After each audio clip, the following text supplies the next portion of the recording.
Hello guys, got another video today, and today you might notice something a bit different. I've actually got some gameplay for you from PS5 using mouse and keyboard, which if you didn't know, Battlefield 6 supports natively, so you can either use controller or mouse and keyboard on PlayStation 5. So there is a free trial going on at the minute in Battlefield 6 currently. I think it's like I think it stops at like December 2nd, I think.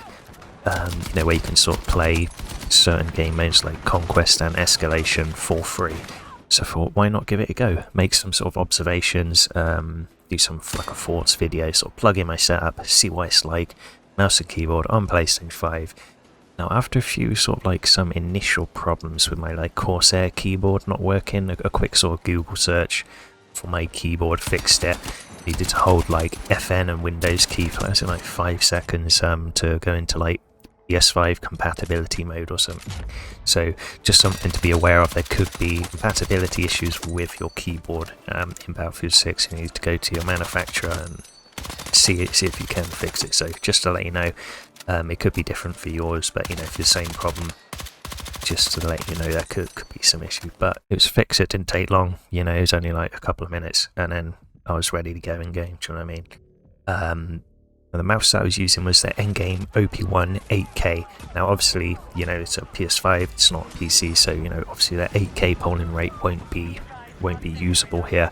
I'm pretty sure that the PS5 can only support up to 1,000 polling rate, and I was quite surprised, to be honest. I honestly thought it would be like 500 hertz or lower, like 250 or 100, but apparently the PlayStation 5 supports up to 1,000 hertz polling rate, which I think is great. I think that's really nice. So like from PC, I think the vast majority of players are probably at like 1,000 polling rate. So, I think that's quite nice. Performance-wise, the game, it was quite a nice experience, honestly. Smooth, no FPS drops. I was using the performance mode in Battlefield 6, which targets like a higher FPS, sort of like in the 80 to 90 to 100 range. Sort of, how they get that is they sort of sacrifice the resolution a bit. So, the lower the resolution, the higher FPS generally. I think that's how they've sort of done this. But which is fine, which is fine because my capture card to record this video is sort of like a limiting factor. So I could only do like 1080p 60, even though my monitor could get up to 1440p. 140 hertz through HDMI. That was just unique to my setup, if if you're playing a like native 4K 60 hertz monitor TV, like the difference, oh my god, it'd be much better than the setup I've got, because of the capture card sort of limiting my PS5 the 1080p 60. But even still, the performance was great. The 1080p though, which looked okay on my 1440p monitor, like 1080p image on a 1440p monitor never looks great, but it's something you could get used to. It was no means unplayable, and after a couple of games, quite quickly was getting some nice clips to use in this video, and I was actually quite enjoying it.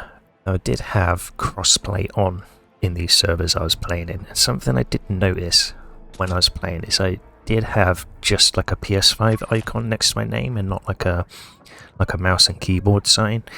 So whether you're using mouse and keyboard or control on PS5, it just shows a PS5 maybe.